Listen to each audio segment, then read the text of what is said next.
I was 22, 23. I was like, I'm going to get 5 properties before I'm 30. People are like, oh, you're crazy. You can't do that. Not going to make it. And da-da-da. Then I go, okay, if I'm not that smart, then I can outwork people. My daily life would be 8 to 5, work as a junior engineer, minimum pay. And then 5 to 11 is my second job. Yes, I tutor piano and teach physics and math. My wife was still earning part-time minimum wage at that time, but we saved 60% of our income before tax. So there was not enough money for food, money for petrol. If the car breaks down, it's the end of the world. Now we got photos on our walls. We were eating on the floor because we couldn't afford a table. We paid the deposit finally. Both of us together, we only got 3 figures in the bank.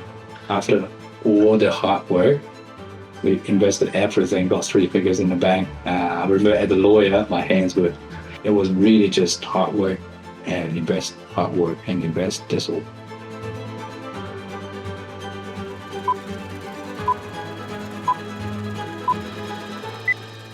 Hello and welcome to another episode of Ways to Wealth. Today I'm joined by Jeffrey. Jeffrey, why don't you give us the TLDR on who you are and what you're building?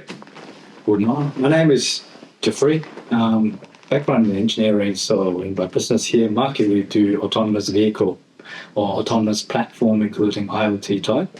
So at the moment, mainly for industrial and environmental industries. We build equipment that is not off the shelf, so specific requirement from scientists and engineers, and we build it in New Zealand, customized. And I noticed on your website, it's focused around boats? Yes. So as we all know, the drone part of it, which actually later on in my career, described in my career, I was from aerospace too. Yeah. It's very flooded with different companies, and they have tackled a lot of challenges. But on the other hand, on water and underwater, there's different challenges, very different from flying drones. Yeah, right. From water pressure to water tightness to navigation with no GPS, etc. So there's an area we see there's a gap, and we start doing that. And how long have you been working on it? The idea of it has been around for quite a while, but actually started as a business is more in the 2019-20 when the COVID hit. Okay, so many people did that. And so did you always know you were going to build your own thing? It was more a hobby before. Yeah, right. Because I like fishing, and there's a thing called fishing on ticket. My friend lost this one, and I go, I used to do drones when I was at uni quite a while ago. I said, I can turn it into like a drone. Then if you lose it, the main line got cut, you use your phone, it will come back. So we build it. The electronics, people don't even have to buy a new unit, they just replace the electronics. Yeah. But the ticket market wasn't too happy that we were doing that. Oh, right. Yeah, so why? We got letters saying you cannot do this, you cannot do that. Before there wasn't even a proper business register at that moment. We just time with a friend, and friend tell other friends to go, oh, this is quite cool, so we don't lose our ticket. So we can do this for people. So we go like, we can build this, but well, the market for fishing is not large. And I'm not. At that time, it was almost 8-10 years ago. I didn't have the cash to fight the IP thing. Right. Yeah. And probably didn't have the experience to really know what was going on. And, it sounds quite scary when you get a letter, right? And you often make a quick decision, potentially, especially if it's your first time you're receiving something like that. Correct. And it was thinking, because it wasn't built as a business, it was more as a hobby. Then I helped my friend and turned into, hey, we can sell it to other people. So we never gone through the whole market research. Yeah, etc. Yeah. So when it comes, we go like, well, let's have a look how big the market is. Is it worth fighting? Yeah. Yeah. Right. So frustrating, but kind of often how these businesses come about, right? It's a passion, and we learn it, and you learn a lot. Yes. I was a bit younger. Was still in my 20s at that time. So. Yeah. Okay. So how old are you now? I'm 37 this year. Okay, cool. Nice. And have you been in New Zealand long? Or? So this year marked 20 years in New Zealand. Originally, I'm from Hong Kong. Mm-hmm. Yeah, I landed in eccuity. I don't know if you know where eccuity is. No. Do you know where Hamilton? Yeah. Do you know where Waitomo Caves? Yeah. Is south of Waitomo Caves. It's a very small town. I finished high school there. Right. Wow. Awesome. And did you expect you would be you were doing something, building a business? Was that always something you were interested in? I think I didn't like working. When I started working at for a young age, Right. so when I was in Hong Kong, and I did not do too well at school, Yeah. and there was an opportunity, and I was a cultural exchange student. Yeah. Then when I started working, I found, it's a lot easier than academic. But saying that, though, because of my daughters, I did finish my PhD last year. Right. Just so you could say you could. More as if my businesses or investment falls apart, I need to get a job. I have something Right. that I can offer as a PhD engineer. And what was that then? In mechanical engineering. What was your thesis? And so on energy harvesting through using human body as using the life jacket as a media, but kinetic energy of the human body. So that the purpose was, if you get lost, if your boat got sunk, normally the captain have the beacon for safety, but the passenger don't.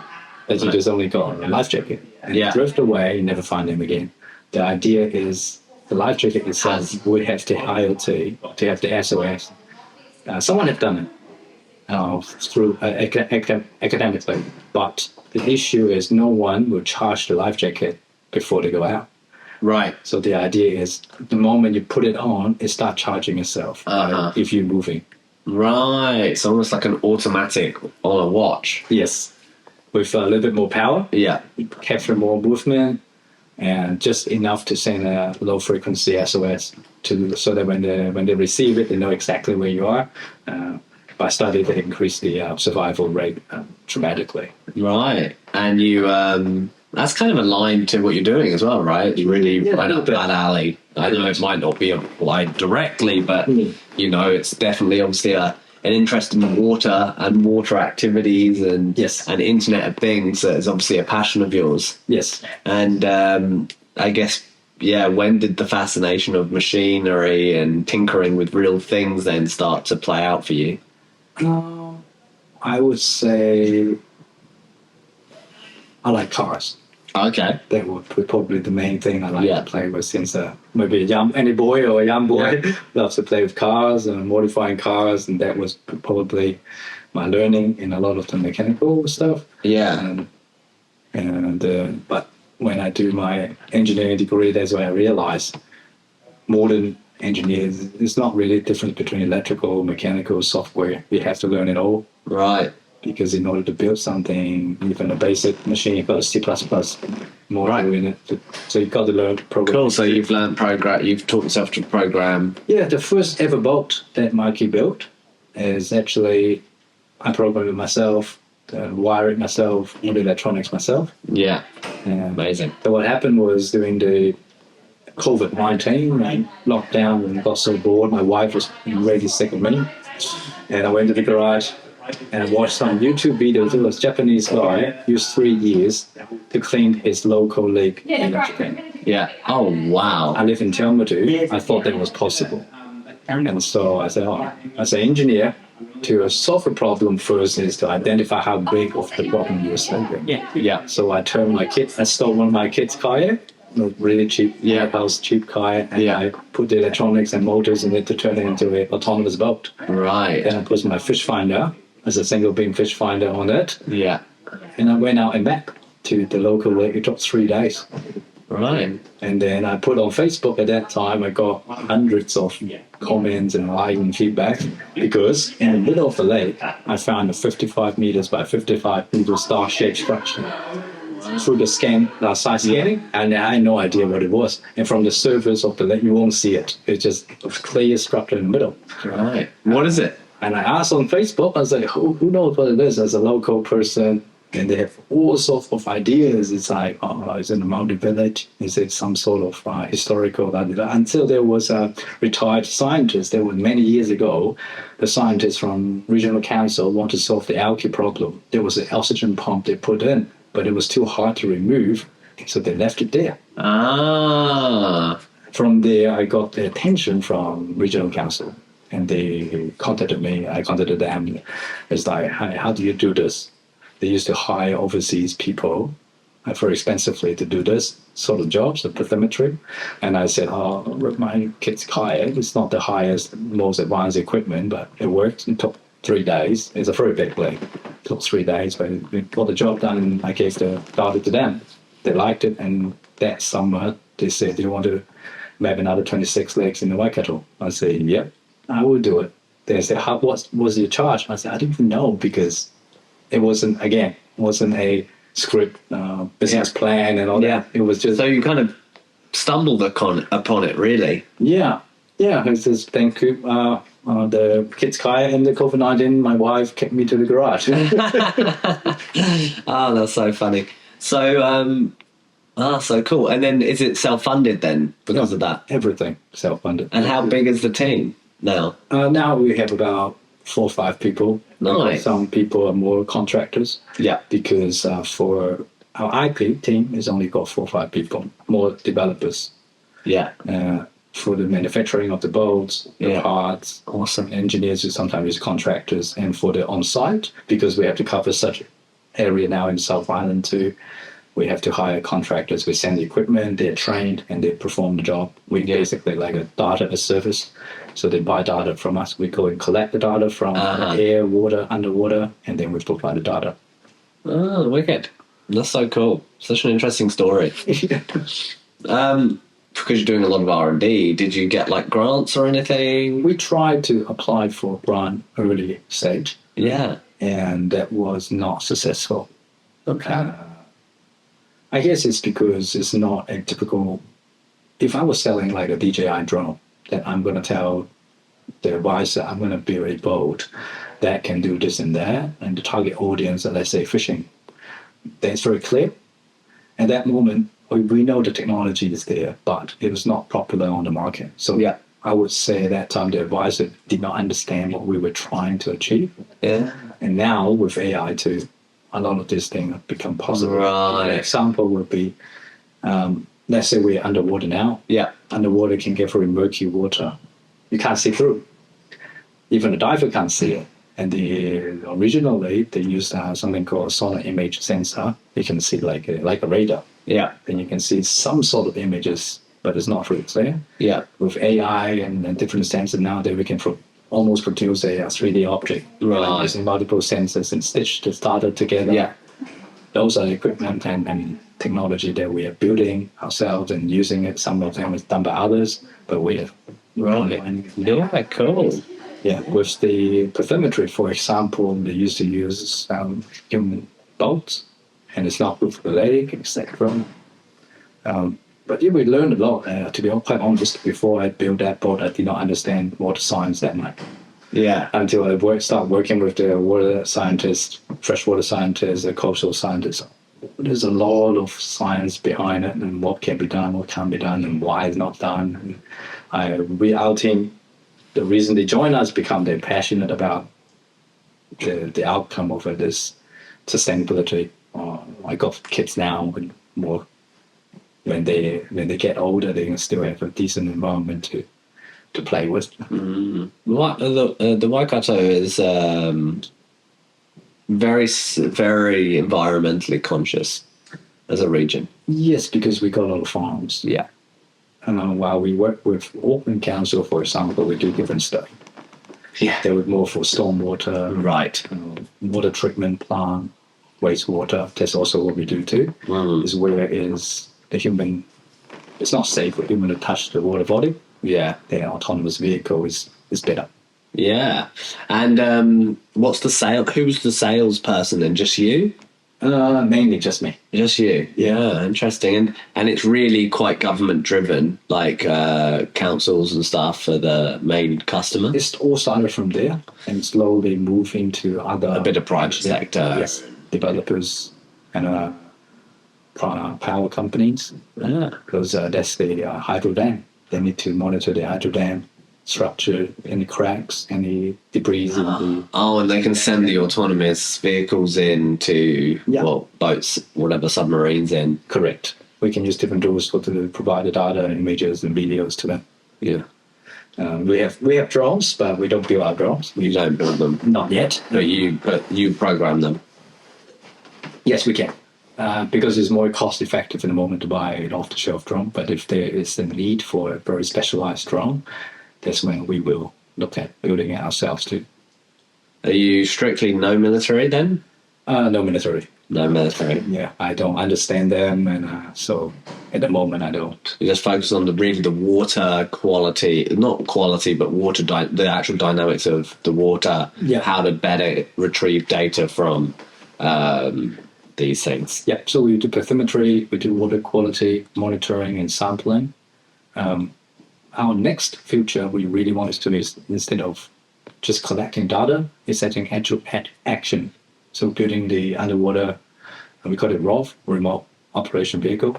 It was like a drone underwater, to do actions with arms, with drills, to actually plant seed or plant trees or collect whatever sample we need, etc. Oh yeah. So that would be our it's ongoing in a moment. That's where your R&D efforts are like kind of exploring. Yes.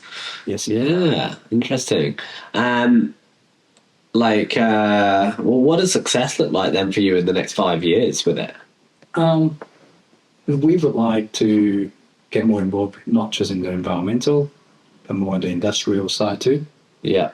We actually this year so far been getting traction on that. Right. So all the water treatment plants, stormwater, I was an engineer myself in mining and aircraft, and right. Fellow engineers, some of them moved to Australia, describing the issues that they can't solve because they can't see underwater. Right. That kind of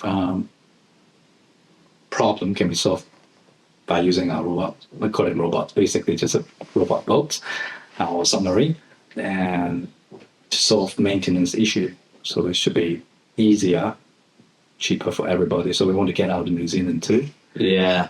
Interesting. Yeah. And how capital intensive is that process, and how have you managed that yourself? Luckily, I started quite young to do investments. Okay. And business. Right. So I do have other businesses to help funding, especially the initial phase of MΑKI. Right. Now it's good that we got funding. We got funds coming in from jobs. Yeah. Okay. And what were some of those other successes in business and investments? Are they passive investments or passive investments like equities? At the very, very beginning, I was if you don't mind, it's at 22, 23, I think I started to get more serious about what's my future look like. Because I started working different jobs and I don't like it. And it's just, then I told my host mother and my mother and my friends that I'm going to get into properties. Okay. Because at that time, internet was still very young. Yeah, you don't get to learn a lot. You can learn, but not easily found. Yes. So I read a lot and stuff and booked my first investment property. Before that, I did play with Forex a bit. Oh, yeah. It was scary as hell. Yeah, Forex is nuts, right? Yeah. There's a lot of, although in like an environment like today, there's a lot of opportunity in currency. Yeah. But yeah, very. As a young person, I don't think, I ended up positive, like pretty good.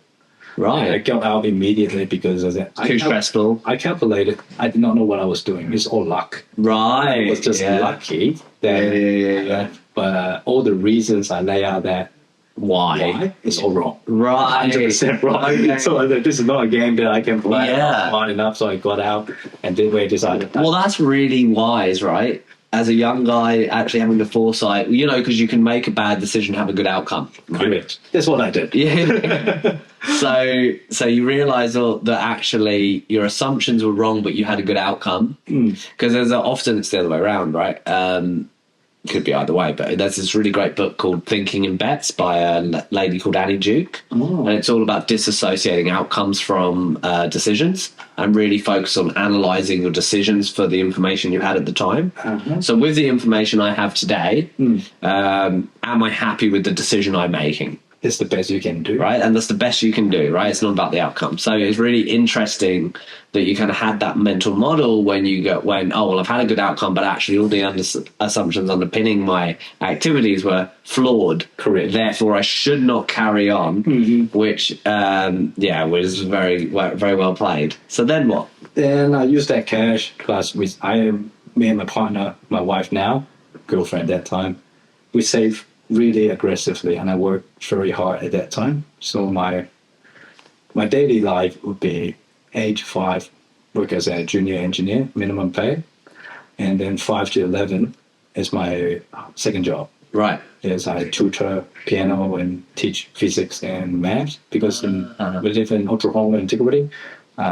Some of them don't have year 13 math and physics teacher.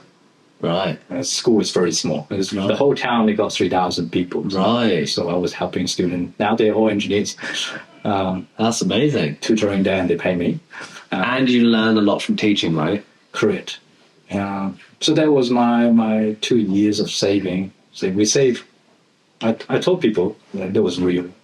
My wife was still earning part-time minimum wage at that time, but we saved 60% of our income before tax. Amazing. So if I earned 10K, I saved 6K before tax. Yeah. So there was not enough money for food, not money for petrol. If the car breaks down, it's the end of the world. It's just so stressful, but I wanted to do it. And now we got photos on our walls. We were eating on the floor because we couldn't afford a table. Wow.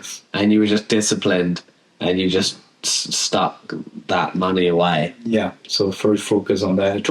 How many years did you do that for? For a year and 8 months. We did it for until today. We're still saving that much for investment. Incredible.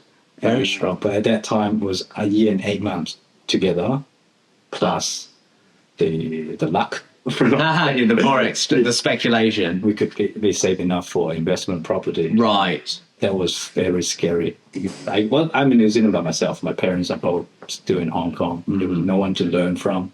There's no internet to search. Yeah. Now we obviously have an abundance of information. Yeah. There's no group chat or something. Yeah. I remember the first one we paid the deposit finally. Both of us together, we only got 3 figures in the bank. After all the hard work, we invested everything, got 3 figures in the bank. I remember as a lawyer, my hands were shaking. Oh, when you were buying the property. It's amazing. I love it when engineers catch onto the commercial bug too, because it feels like you take things quite seriously and considered when you make actions and intentionally, which is really a beautiful sign of great success and wisdom. I think is when I first started, of course, a lot of people around me, older, could do stocks, they do forex, and they have great success. I tried that, as I said, forex and stock. At that time, especially, I was not good at it, and they tried to teach me what to read. I just couldn't understand. Then I said that I'm not talented or smart enough for that area. For trading. You would consider that, and you would consider that trading more than investing, right? Then I go, okay, if I'm not that smart, then I can outwork people. Yeah. Then I just work more hours, six days a week. Yeah. All those hours, and Sunday is my study day. I read a lot of accounting books, economics, accounting, finance. Yeah. Thanks to Waikato University, because I really drive up there and I stay in the library. I wasn't a student there, but they let me in, and I read the accounting textbook and accounting economic textbook and finance book for about 2-3 years. I think I read most of the lecturing books and stuff like that. And self-taught myself accounting, etc. So later on, when we get more properties, I did the accounting. Brilliant! So then you've got to save them capital as well. Yeah, nice. And so are you mostly invested? Like, what's your portfolio look like? Is it mostly investment properties? That's what started me. The core. Yeah. Then later on, I get to met a person. He unfortunately passed away 2 years ago. I consider him as my mentor. I was working at Pacific Aerospace for a very interesting event. I met him. I saved his dog. And I met him and I told my wife, I was already working with the CEO and the CFO, but this guy's so different. This guy's so driven. Yeah. And I hunt him down to go on 6 to 8 months. He just said, yeah, no, I didn't show up and all that. And finally, he showed up for coffee with me. And then we talked and found out I'm not dumb. And I was serious about learning business. And then we had a few ideas together. He's a very aggressive business person. Right. And Where was he from? New Zealand in Hamilton. Right. Kiwi guy? Kiwi guy. Yeah. And then later on, we kind of started, he funded everything. I'm more as a tech along, but I handle all the technical importing, shipping, programming, launching his digital, outdoor digital business. Those billboards, it's called Robotics. We launched it together. I still remember how the name was created. And later on, after 10 months-ish, I left because it was too stressful. But you had some equity in the company. He offered, but I didn't take it. Really? Yeah, he did offer. But I learned so much. He paid for everything. We flew to China, would look at so many factories, how to source your products, how to organize coming in, how to negotiate for your land, contract, then install, selling the advertisement from zero to that. I experienced so much. Wow. And after that, I left and I started buying other businesses' shares, like SMEs. Oh, okay. Oh, SMEs. Yeah, so local businesses. Correct. Are you buying completely the whole business? No. Just equity stakes? correct. Wow. Me and my wife almost 80, maybe under my name. I can't remember. Yeah. We got a medical center in Auckland. We have a logistic importing. And you own it wholly? Or you've got part of it? And how do you build those relationships to... So it more bought into a software business in Hamilton. And it was not making Any money? well. And we started making... And did you help change that? So you helped our client, and the client become the GM there now. And then the client talked to me. It's like, hey, you can turn this around. Okay, yeah. What do you think? Then we start having maybe a coffee or beer, and then we talk things that, I want to open a new clinic. Would you like to be part of it? So you do the business side, the doctors will do the doctor stuff. I say, yeah, I can understand the medical clinic pretty well. Right.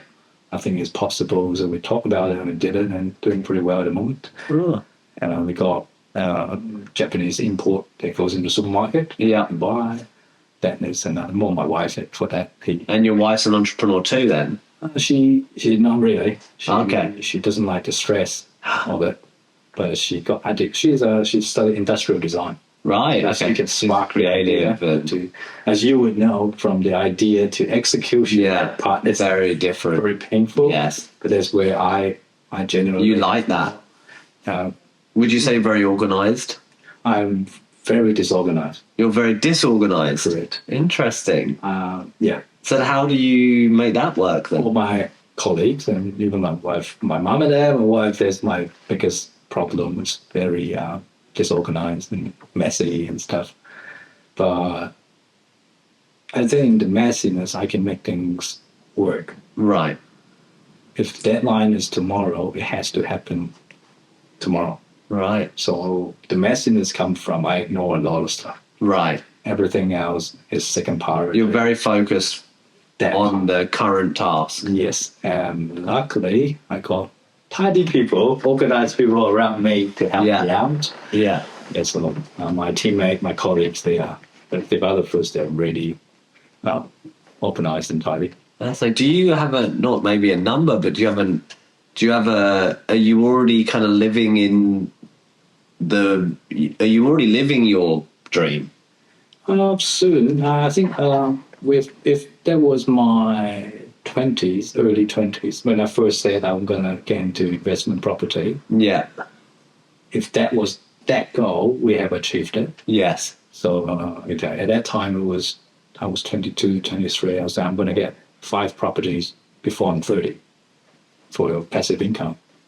And as you may know, people are incredibly, you can't do that. I speak broken English. In eccuity, there's not many Asian. And, not going to make it, and da-da-da. And my wife and I did it when I was 27. And that's all in that local area. So your investment properties are in that area, or are they? We in Peppermore too. Yeah. And we used to have Auckland, but I think we invest with a business. That business fell over, so not every investment goes well. Yeah. So that's fine. So we don't have any in Auckland, only in Toronto area. Build plenty in MΑKI. Yeah, that's usually better yield anyway. Yeah, we thought about we missed the boat. I did my maths and worked out in Gisborne, but I did not know the town. Right. It was the only one. I did not have time to go over there to investigate, but all numbers had out that it would go up. Yeah. It did. So we missed that boat. Then we get into businesses. Amazing. So for my 20s goal, we have achieved about as you get older, I guess. You get new goals. Goals start changing. There was a moment when we were 27, 28, before kids. My wife and I go, we don't have to work. Then our passive income was enough to support our living. We live very simple. Yeah.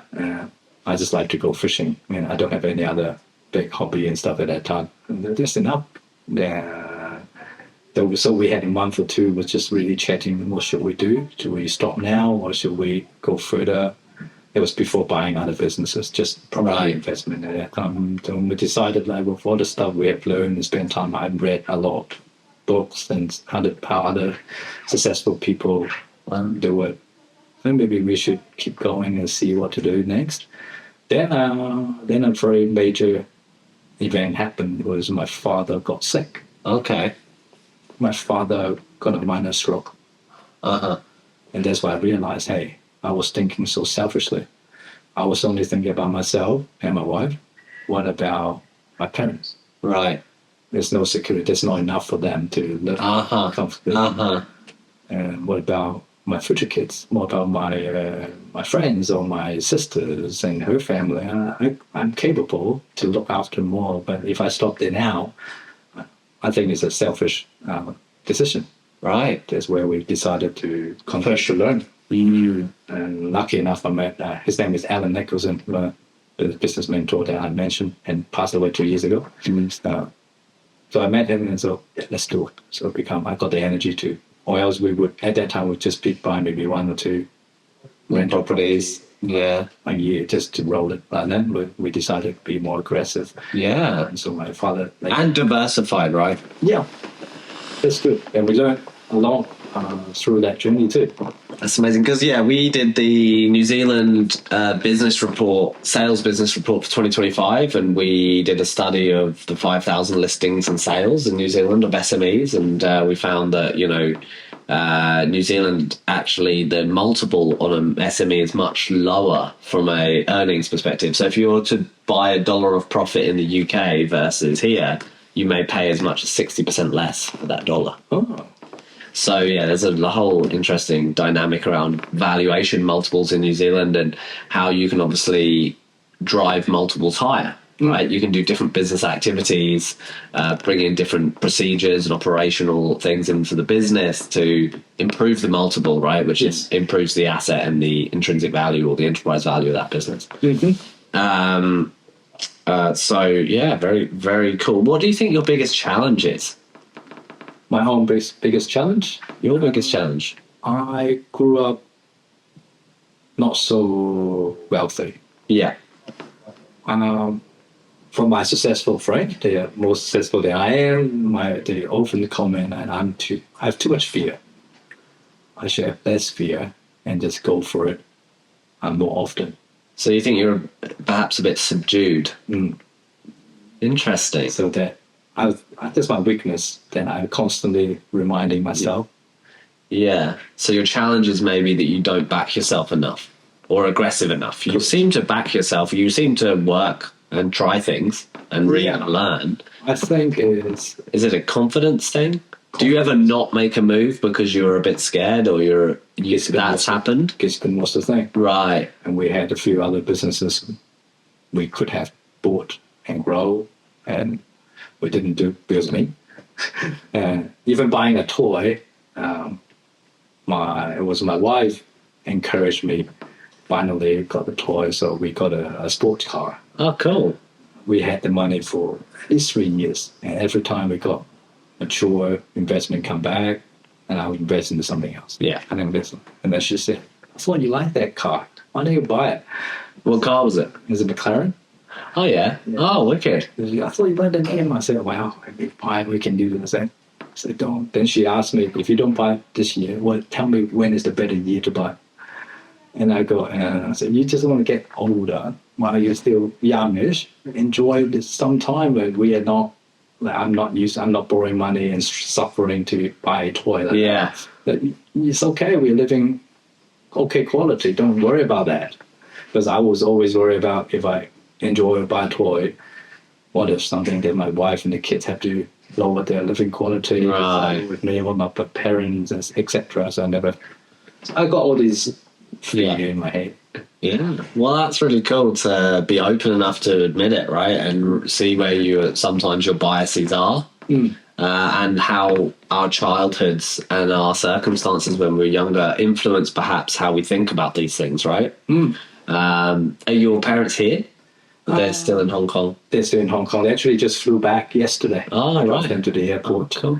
Because they came to see their third grandkid Yeah, nice. and came to see me do the Ironman Oh, you did the Ironman too? last weekend. Yes. Oh, wicked. So they came to see me first time do the Ironman. So we still got the label thing. Oh, you're also tanned. Yeah, tan line. Yeah, good tan. That's a decent tan line. Wow. Yeah. So that was interesting because they never seen an event like that. Yeah. I like a challenge like that. Yeah, that's cool. Oh, very interesting. So you're also very fit.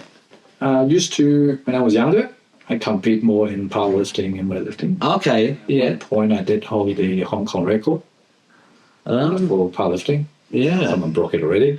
So that was more me, and then I said, then I got injured. Right. I'm more focused on the Shoulder. my hamstring. Hamstring. Okay. More focus on the business side afterwards. I still exercise, but not compete until 4 or 5 years ago. My wife said, "I never seen you competed." I did one, and then for my older daughter, I did a bodybuilding show. Okay. It was interesting because it's not comfortable wearing so many people. Yeah. So I did that for her last year. Did finish the PhD, then did the Ironman. How old are your kids? My oldest is only 5. So it's So you got 3 kids, 3, 5 and under. Yeah. Nice. So we had that. Yeah, my kids are 11, 9 and 7 now. Oh, Yeah. is it better now? Yes. It's awesome. Yes. Once they're all 5 and above, it's amazing. Yeah. Well, different. It's different. I mean, it's so amazing when they're young, actually. Yeah, It's a beautiful time. Some days are difficult. Yeah. We lost 2. One is a pretty bad one. One is like 21 weeks. We lost that. So I was quite down. Yeah. There's this thing I can't be trained to accept this, but later on it's like, any difficulties, you're still Nothing compared to that. You're still alive, and you got a chance to do it again or improve it or correct it. Even if it's a mistake, it's fine because you're still alive. You got tomorrow. Yeah.